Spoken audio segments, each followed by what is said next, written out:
ఖమ్మంలో మరి కాసేపట్లో ప్రారంభం కాబోతున్న టీఆర్ఎస్ ప్లీనరీకి సంబంధించి తాజా సమాచారం మా ప్రతినిధి చారి అందిస్తారు. చారి, టీఆర్ఎస్ ప్లీనరీకి ఎటువంటి ఏర్పాట్లు చేశారు, నేతలు ఎవరెవరు చేరుకున్నారు?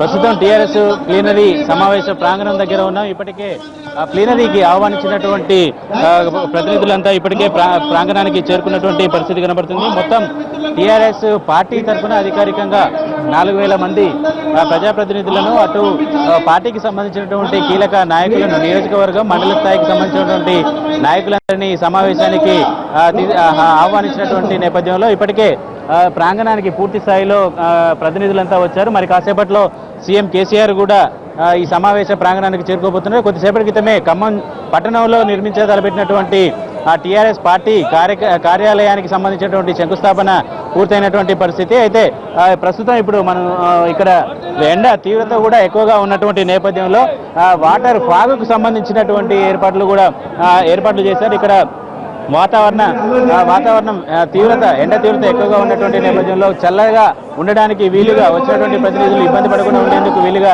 ఈ ఏర్పాట్లు చేశారు. ప్రస్తుతం మంత్రి హరీష్ రావు వేదిక మీదకి వచ్చారు.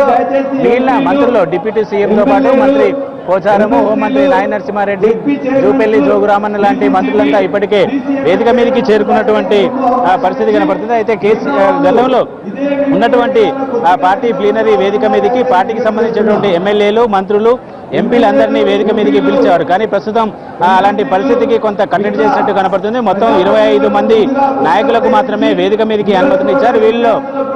వీళ్ళలో మా కేబినెట్ లో ఉన్నటువంటి మంత్రులు, వీరితో పాటు అటు రాజ్యసభ, ఇటు లోక్సభలో పార్టీకి సంబంధించినటువంటి ఫ్లోర్ లీడర్లకు మాత్రమే ఈ వేదిక మీదకి అనుమతించారు. వీరితో పాటు శాసనసభలో డిప్యూటీ స్పీకర్ పద్మాదేవేందర్ రెడ్డి, అటు శాసన మండలిలో డిప్యూటీ చైర్మన్ కూడా ఈ వేదిక మీదకి ఆహ్వానించారు. ప్రధానంగా ఈ రోజు ఖమ్మం పట్టణంలో జరుగుతున్నటువంటి ప్లీనరీ సమావేశంలో పార్టీ భవిష్యత్తు కార్యాచరణ, దీంతో పాటు నాయకులు, కార్యకర్తలు, అటు పార్టీ ప్రభుత్వానికి సంబంధించినటువంటి కోఆర్డినేషన్ ఎలా ఉండాలి అనే అంశాలన్నిటి మీద ప్రధానంగా ఫోకస్ చేయబోతున్నారు. ప్రస్తుతం వేదిక దగ్గరకు మంత్రులంతా చేరుకున్నటువంటి పరిస్థితి కనబడుతుంది.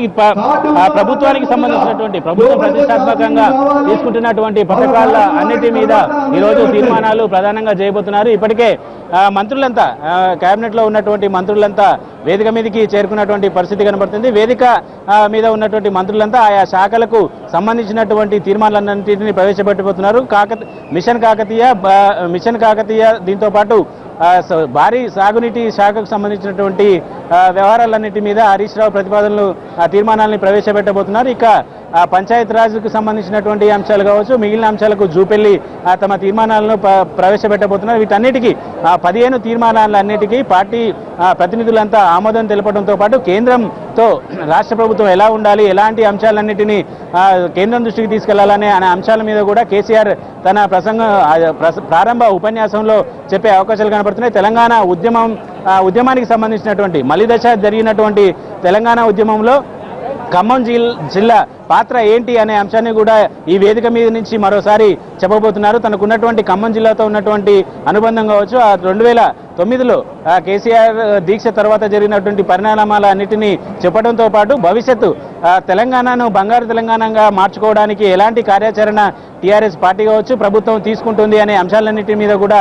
ఈరోజు ప్రధానంగా ఫోకస్ చేయబోతున్నారు కేసీఆర్. దీంతో పాటు పార్టీకి సంబంధించినటువంటి ఇప్పటికీ కొంతమంది నాయకులకు నామినేటెడ్ పోస్టులు ఇచ్చినప్పటికీ పార్టీకి సంబంధించినటువంటి పదవులు ఇప్పటివరకు భర్తీ చేసినటువంటి పరిస్థితి ఇప్పటివరకు కనపడలేదు. కాబట్టి ఈ నేపథ్యంలో వీటన్నిటి మీద ఈ ప్లీనరీ సమావేశంలో చాలా క్లారిటీ ఇచ్చే అవకాశాలు కనబడుతున్నాయి. గతంలో జరిగినటువంటి ప్లీనరీ సమావేశాలు కావచ్చు, ఇతరత్ర అంశాల అన్నిటినీ తను ఉటంకించడంతో పాటు ఖమ్మం జిల్లాకు భవిష్యత్తులో ఖమ్మం జిల్లా టీఆర్ఎస్ పార్టీకి కీలకంగా, టీఆర్ఎస్ పార్టీకి వేదికగా మార్చుకునే ప్రయత్నాలన్నింటినీ ఇవి ప్లీనరీ ద్వారా చేయాలనేదే టీఆర్ఎస్ ఆలోచనగా కనపడుతుంది. త్వరలో పాలేరులో జరగబోయే ఎన్నికలకు సంబంధించినటువంటి అంశాన్ని కూడా దృష్టిలో పెట్టుకొని ప్లీనరీ సమావేశాలు, ఇతరత్ర అంశాలన్నింటినీ కూడా కేసీఆర్ ప్రస్తావించే అవకాశాలు కనబడుతున్నాయి. ఎన్నికల కోడ్ అమల్లో ఉన్నటువంటి నేపథ్యంలో పోలీసులు కూడా మఫ్టీలో ఉన్నటువంటి పోలీసులు కూడా ఇక్కడ బందోబస్తును ఏర్పాటు చేయడం, ఎన్నికల కమిషన్ ఏదైతే షరతులు విధించిందో దాన్ని క్షుణ్ణంగా పరిశీలిస్తున్నటువంటి పరిస్థితి కనబడుతుంది. ఇది ప్లీనరీ దగ్గర ఉన్నటువంటి update. Over to studio. Thank you Chari.